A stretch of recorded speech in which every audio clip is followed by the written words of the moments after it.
امام غزالی رحمۃ اللہ علیہ نے احیاء العلوم میں بہت سی روایات اور آثار کبر کی برائی کے ذکر کیے ہیں۔ حضرت سیدنا ابوبکر صدیق رضی اللہ تعالیٰ عنہ کا ارشاد ہے کہ کسی مسلمان کو حقیر مت سمجھو کہ صغیر مسلمان بھی خدا کے نزدیک کبیر ہے۔ حضرت وہاب رحمۃ اللہ علیہ فرماتے تھے کہ اللہ تعالیٰ نے جب جنات عدن کو پیدا کیا تو اس کی طرف توجہ فرما کر ارشاد فرمایا کہ تو ہر متکبر پر حرام ہے، متکبر کو جنت نصیب نہیں ہونے کی۔ حضور اقدس صلی اللہ علیہ وسلم کا ارشاد ہے کہ اللہ جل شانہ شخص کی طرف نگاہ بھی نہیں کرتے جو اپنی ازار یعنی لنگی وغیرہ کو متکبرانہ گھسیٹتے ہیں۔ اور حضور اقدس صلی اللہ علیہ وسلم کا ارشاد ہے کہ ایک شخص جب کہ اکڑ کے دو چادریں پہنے چل رہا تھا کہ وہ اپنے آپ کو اچھالنے لگا تو اللہ نے اس کو زمین میں دھسا دیا اور وہ قیامت تک زمین میں دھستا رہے گا۔ کس قدر لاپرواہی ہوتی ہے پاجامے کی طرف سے، لنگی کی طرف سے، بس وہ زمین پہ گھسٹتا چلتا رہتا ہے، ٹخنوں سے نیچے رہتا ہے اور کوئی پرواہ نہیں ہوتی ہے۔ اور حضرت مطرب بن عبداللہ رحمۃ اللہ علیہ نے دیکھا کہ محلب ریشمی جبے میں اکڑ کر چل رہا تھا۔ انہوں نے اس سے کہا کہ اللہ کے بندے یہ چال یعنی اکڑ کر چلنا اللہ تعالیٰ اور اس کے رسول صلی اللہ علیہ وسلم کو ناپسند ہے۔ تو محلب نے کہا کہ تم مجھ کو پہچانتا نہیں کہ کون ہوں؟ انہوں نے کہا خوب پہچانتا ہوں، تیری ابتدا منی کا قطرہ تھی اور تیرا آخر مردار ہوگا جس سے ہر شخص گھن کرے گا، اور تو ان دونوں حالتوں کے درمیان میں اپنے پیٹ میں نجاست لیے پھرتا ہے۔ محلب اکڑ کی چال چھوڑ کر روانہ ہو گیا۔ انسان کی ابتدا کہاں سے ہوتی ہے؟ منی سے، اور ہر وقت پیٹ میں کتنی گندگی بھری پڑی ہے، کہاں پہ تکبر ہے، اور قبر میں جا کے کیا حال بنے گا اللہ ہی جانتا ہے۔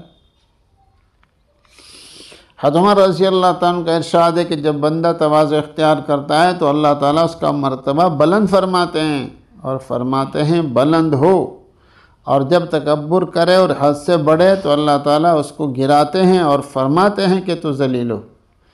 پھر وہ اپنی نگاہ میں تو بڑا ہوتا ہے اور لوگوں کے نزدیک ذلیل ہوتا ہے، حتیٰ کہ لوگوں کی نگاہ میں خنزیر سے بھی زیادہ ذلیل ہو جاتا ہے۔ حضرت مالک بن دینار رحمۃ اللہ علیہ فرماتے ہیں کہ اگر کوئی شخص مسجد کے دروازے پر یہ آواز دے کہ تم میں جو سب سے برا ہو وہ باہر نکل آئے تو خدا کی قسم مجھ سے کوئی آگے نہیں بڑھے گا۔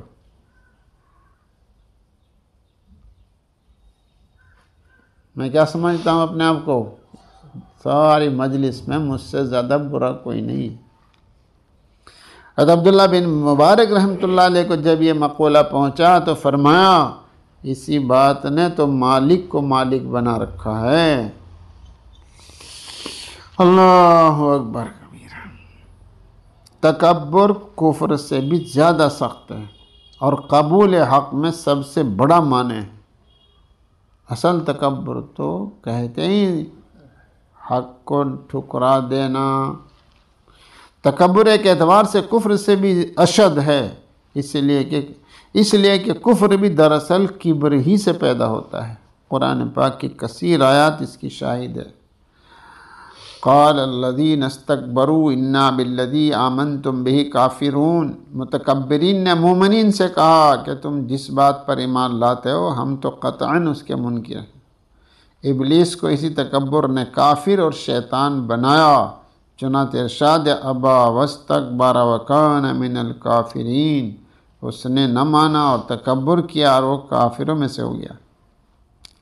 تکبر عزازیل را خار کرد بزندان لعنت گرفتار کرد۔ اس بدترین خصلت کی وجہ سے انسان حق بات کے قبول کرنے سے محروم ہو جاتا ہے اور اللہ تعالیٰ کی آیات اور اس کے احکام کی معرفت سے قلب اندھا ہو جاتا ہے۔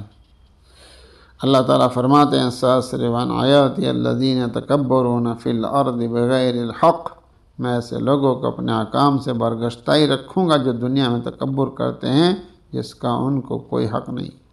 کذالک یطبع اللہ علی کل قلب متکبر جبار، جتنے مغرور سرکش ہیں اللہ تعالیٰ ان کے دلوں پر اسی طرح مہر لگا دیتے ہیں۔ اس لیے کہا جاتا ہے کہ تکبر کفر کا شعبہ ہے، اور جن گناہوں کا تعلق کبر سے تکبر سے ہوتا ہے وہ شیطانی گناہ کہلاتے ہیں۔ جن گناہوں کا تعلق تکبر سے ہوتا ہے وہ شیطانی گناہ کہلاتے ہیں، جن کی برائی حیوانی گناہوں سے بہت زیادہ ہے۔ اس لیے الغیبۃ اشد من الزنا فرمایا گیا ہے۔ الغیبۃ اشد من الزنا، زنا کیا ہے؟ حیوانی گناہ، اور غیبت کیا ہے؟ شیطانی گناہ۔ ان شیطانی اور جاہی گناہوں سے توبہ کی توفیق بھی کم ہوتی ہے کیونکہ ان کے برا ہونے پر التفات نہیں ہوتا، اور حیوانی گناہوں کی برائی بہت معروف ظاہر ہوتی ہے، خود گناہ کرنے والا اس کو برا سمجھتا ہے، غفلت اور نفس کے غلبے کی وجہ سے کر جاتا ہے لیکن دل سے شرمندہ ہوتا ہے، اور ندامت ہی توبہ ہے۔ گویا توبہ کی بڑی شرط ندامت تو موجود ہی ہوتی ہے، باقی شرائط یعنی گناہ سے الگ ہونا، آئندہ کے لیے بچنے کا عزم کرنا وغیرہ شرائط پوری کر کے توبہ کرنا آسان ہوتا ہے۔